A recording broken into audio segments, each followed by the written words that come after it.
Assalamualaikum warahmatullahi wabarakatuh. Alhamdulillahirobbil alamin, wassalatu wassalamu ala asrofil anbiya'i wal mursalin, wa ala alihi wassobihi ajmain, amma ba'du. Marilah kita tingkatkan semangat dan tekad untuk melaksanakan segala perintah Allah Subhanahu wa Ta'ala, dan meninggalkan segala larangannya. Dengan demikian, kita dapat meningkatkan pengabdian kepada Allah Subhanahu wa Ta'ala. Dalam tanggung jawab kita untuk mengemban amanat ibadah dan amanat khalifah di muka bumi ini, Allah Subhanahu wa Ta'ala telah memberikan tuntunan agama agar dapat terwujud tata hidup dan kehidupan yang teratur, baik dalam hubungannya dengan Allah Subhanahu wa Ta'ala maupun hubungannya dengan sesama manusia. Dalam hal ini, pada diri Rasulullah Shallallahu Alaihi Wasallam sebagai uswatun hasanah yang memberikan kalur warna dalam kehidupan modern yang serba canggih sekarang ini. Pada kesempatan ini saya akan mengangkat topik dari salah satu akhlak Rasulullah Shallallahu Alaihi Wasallam, yaitu sifat tasamuh. Tasamuh dalam arti bahasa adalah sama-sama berlaku baik, lemah lembut, saling memaafkan, toleransi. Sedangkan dalam pengertian istilah, tasamuh adalah suatu sikap akhlak terpuji dalam pergaulan di mana rasa saling menghargai antara sesama manusia dalam batas-batas yang telah digariskan oleh Islam. Dalam kehidupan bermasyarakat dan bernegara diperlukan komunikasi tasamuh. Tasamuh dapat diimplikasikan ke dalam dua hal, tasamuh terhadap sesama muslim, dan tasamuh terhadap non-muslim. Rasulullah Shallallahu Alaihi Wasallam bersabda, yang artinya, tasamuh terhadap sesama muslim diantaranya adalah saling tolong-menolong, hadis riwayat Bukhari dan Muslim. Dari hadis ini memberikan perumpamaan seorang mukmin terhadap orang mukmin lainnya. Hubungan keduanya bagaikan sebuah bangunan yang saling terkait. Maksudnya, orang mukmin itu keadaannya saling tolong-menolong, bantu-membantu untuk kemaslahatan pribadi dan masyarakat. Allah Subhanahu wa Ta'ala berfirman di dalam Quran Surat Al-Maidah Surat ke-5, ayat 2.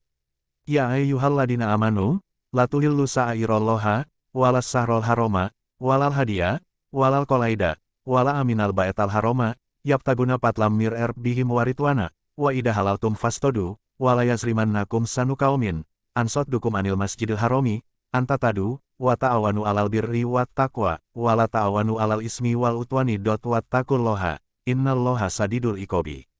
Yang artinya, hai orang-orang yang beriman, janganlah kamu melanggar syiar-syiar Allah, dan jangan melanggar kehormatan bulan-bulan haram, jangan mengganggu binatang-binatang hetia, dan binatang-binatang kalaid, dan jangan pula mengganggu orang-orang yang mengunjungi Baitullah sedang mereka mencari kurnia dan keridhaan dari Tuhannya, dan apabila kamu telah menyelesaikan ibadah haji, maka bolehlah berburu. Dan janganlah sekali-kali kebencianmu kepada sesuatu kaum karena mereka menghalang-halangi kamu dari Masjidil Haram, mendorongmu berbuat aniaya kepada mereka. Dan tolong-menolonglah kamu dalam mengerjakan kebajikan dan takwa, dan jangan tolong-menolong dalam berbuat dosa dan pelanggaran. Dan bertakwalah kamu kepada Allah, sesungguhnya Allah amat berat siksanya. Bercerai-berai dan saling mengecewakan satu sama lain, maka perbuatan itu bukanlah jiwa Islam dan tidak termasuk ajaran Islam sama sekali. Tolong-menolong adalah ruh Islam, dan merupakan kekuatan umat Islam, serta merupakan sifat bagi mereka yang bertauhid. Apabila umat Islam hidup sendiri, saling acuh tak acuh satu sama lain, saling meremehkan arti ikatan ukhuwah Islamiyah, dan masing-masing pribadi menurutkan hawa nafsunya, maka disitulah terletak kelemahan.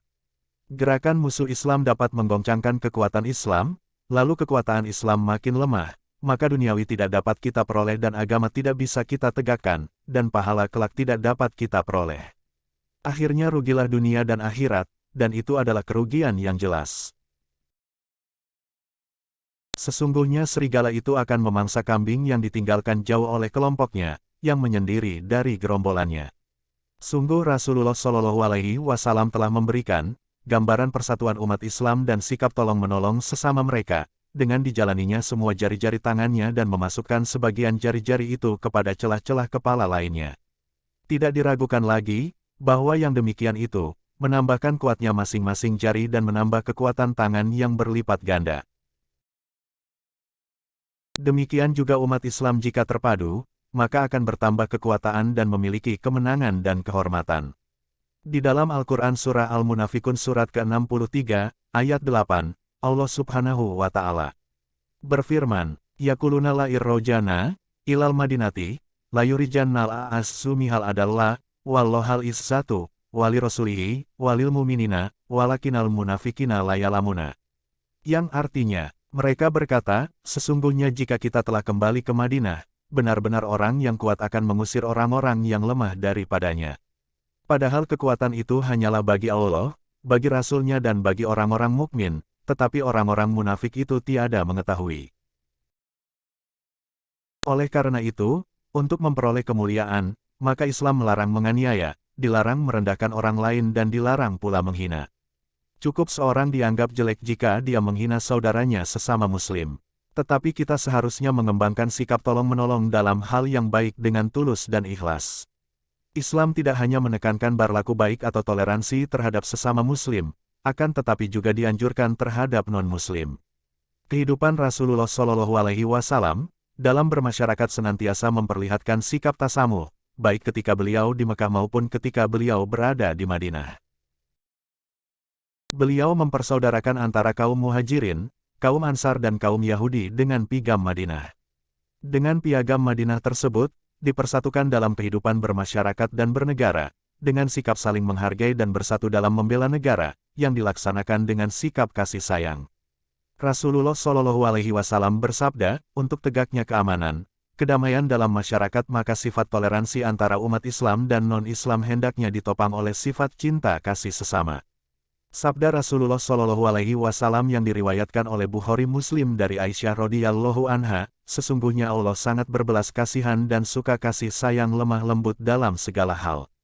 Jika sifat rahmat atau kasih sayang menjadi akhlak dalam kehidupan sehari-hari, maka kita akan dikasih sayangi oleh seluruh manusia dan akan mendapatkan kasih sayang dari Allah Subhanahu wa Ta'ala. Sabda Rasulullah Shallallahu Alaihi Wasallam, siapa yang tidak kasih sayang kepada sesama manusia, maka tidak dikasihi Allah. Jika manusia tidak memiliki kasih sayang, maka cenderung kepada sikap kejam, di mana kejam telah menjadi akhlak, maka tidak akan ditimpa suatu musibah dan menderita kesempitan karena sudah tidak ada lagi tasamuh atau toleransi. Demikian juga Allah Subhanahu wa Ta'ala mencabut rahmat-Nya, maka kehidupan di dunia ini tidak merasakan nikmat, hanya penderitaan dan kesempitan. Untuk itu, marilah berkasih sayang, baik terhadap sesama muslim maupun kepada non-muslim dalam menegakkan negara yang kita cintai ini. Tasamuh atau toleransi tidak hanya untuk sesama umat Islam saja, tetapi dalam agama Islam dengan tegas Allah Subhanahu wa Ta'ala menegaskan kepada kita seperti yang ditegaskan dalam Quran Surat Al-Baqarah Surat kedua, ayat 39. Walladina kaparu, wakat dabu bi ayatina, ulaika asyabun nari. Hampiha holidun. Yang artinya, adapun orang-orang yang kafir dan mendustakan ayat-ayat kami, mereka itu penghuni neraka, mereka kekal di dalamnya.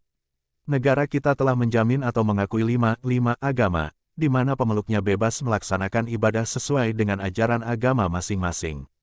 Rasulullah telah melaksanakan toleransi dalam mengimplementasikan ajaran agama Islam dan tetap komitmen dalam hal akidah. Seperti firman Allah Subhanahu wa Ta'ala dalam Quran Surat Al-Kafirun ayat 1-6, Qul ya ayyuhal kafiruna, la abudu matabudun, wala antum abiduna ma'abudu, wala anna abidum ma'abattum, wala antum abiduna ma'abudu lakum dinukum waliyadini. Yang artinya, katakanlah, hai orang-orang kafir, aku tidak akan menyembah apa yang kamu sembah. Dan kamu bukan penyembah Tuhan yang aku sembah. Dan aku tidak pernah menjadi penyembah apa yang kamu sembah, dan kamu tidak pernah pula menjadi penyembah Tuhan yang aku sembah. Untukmu agamamu, dan untukkulah agamaku. Islam telah menggariskan kepada umatnya, untuk mencapai kebahagiaan dunia dan akhirat, diantaranya adalah, dengan jalan memiliki sifat tasamuh, baik terhadap umat Islam sendiri maupun terhadap non-Islam dan tak terlepas toleransi dalam agama. Sebagai kesimpulan ini adalah sebagai berikut, umat Islam hendaknya tetap eksis, dengan memupuk sifat tolong-menolong merupakan ruh Islam yang memperkokoh ukhuwah Islamiyah. Dengan tasamuh memupuk rasa persaudaraan untuk menciptakan hidup yang damai dan penuh kasih sayang. Sifat tasamuh adalah suatu perintah yang bernilai ibadah. Wallahu a'lamu bis-shawab. Mungkin, hanya itu saja yang bisa sampaikan kali ini, mohon maaf atas segala kekurang. Akhirul kalam, billahi fisabil haq, fastabikul khairat. Wassalamualaikum warahmatullahi wabarakatuh.